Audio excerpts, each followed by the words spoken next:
In this video, we're building a real-time animated weather simulation in Flutter, complete with moving clouds, rain particles, lightning flashes, sun rays, and mood-based transitions. First, create a new Flutter project. Our main.dart file is pretty standard Flutter boilerplate.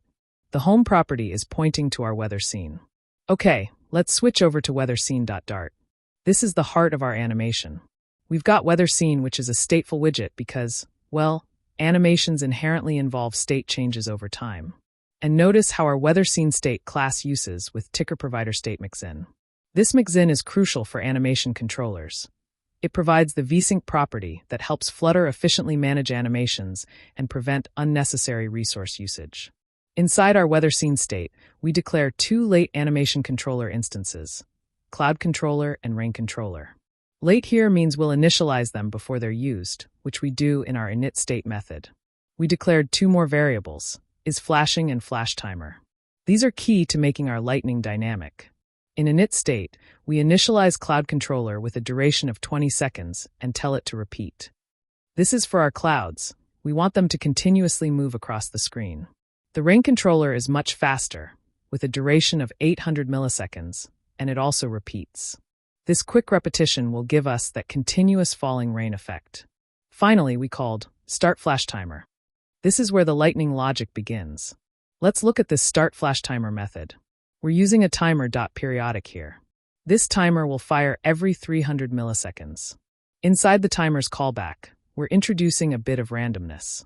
We generate a random double, and if it's greater than 0.75, meaning there's a 25% chance, we trigger a flash. If shouldFlash is true, we call setState to immediately turn on the flash. Then, we use future.delayed for a short duration, 100 milliseconds, to turn the flash off by setting isFlashing back to false.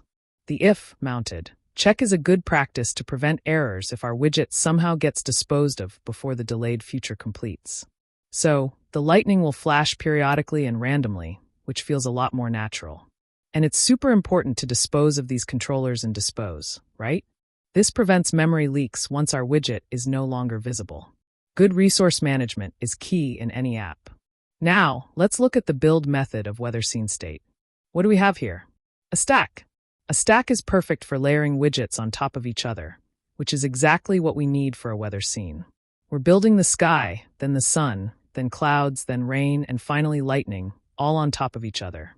Each of these is a separate helper method, which is great for readability and organization. First up, build sky gradient. The animated container gives us a smooth transition for the background if we were to change the colors, though in this current setup, it's a static gradient. It's a linear gradient from a dark blue at the top to a lighter blue at the bottom, giving us that nice sky effect. Next, build sun. This is a positioned widget because we want to place it specifically in the top right corner. It's a container with a box decoration that makes it a circle. We're using a radial gradient for the yellow and orange hues to give it that sun-like glow. And check out that box shadow. It adds a really nice, soft glow around the sun, making it feel more realistic. Then we have build clouds. This uses an animated builder, which is a powerful widget for animations. It rebuilds only the parts of the widget tree that depend on the animation's value, which is very efficient. We're animating the left position of our cloud image using cloudController.value. As cloudController.value goes from 0 to 1, the cloud moves across the screen. We're also making it slightly transparent with an opacity widget. And yes, we're loading our cloud.png asset here, so remember to include that in your pubspec.yaml. Now for build rain. This is where it gets interesting. We're again using an animated builder driven by our rain controller. Inside, we're using a custom paint widget.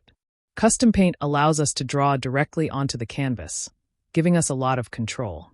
The actual drawing logic is encapsulated in our Rain Painter class, which we'll look at in a moment. Before we dive into Rain Painter, let's quickly look at build lightning. This is a fun one. This is where our isFlashing boolean comes into play. We also introduce flash opacity and flash duration, which are randomized within a small range to give a bit more natural variation to each flash's intensity and length, making it less uniform. We're using an animated opacity to control the visibility of a white container. We use isFlashing to determine the opacity. So if isFlashing is true, The animated opacity transitions to a random opacity between 0.2 and 0.5 over a random duration between 50 and 150 milliseconds. Otherwise, it's completely transparent.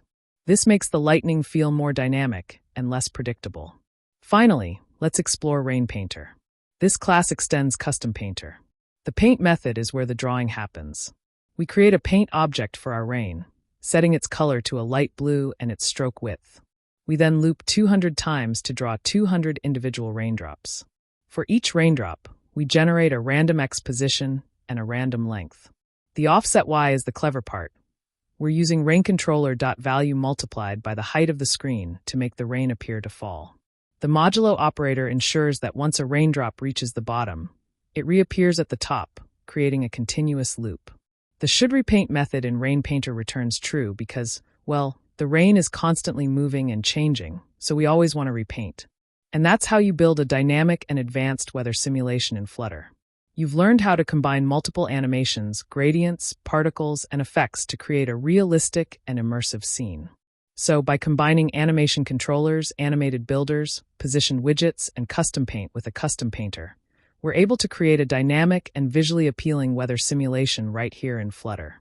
You can extend this further by adding more weather effects like snow, wind, or even different types of clouds. The possibilities are endless.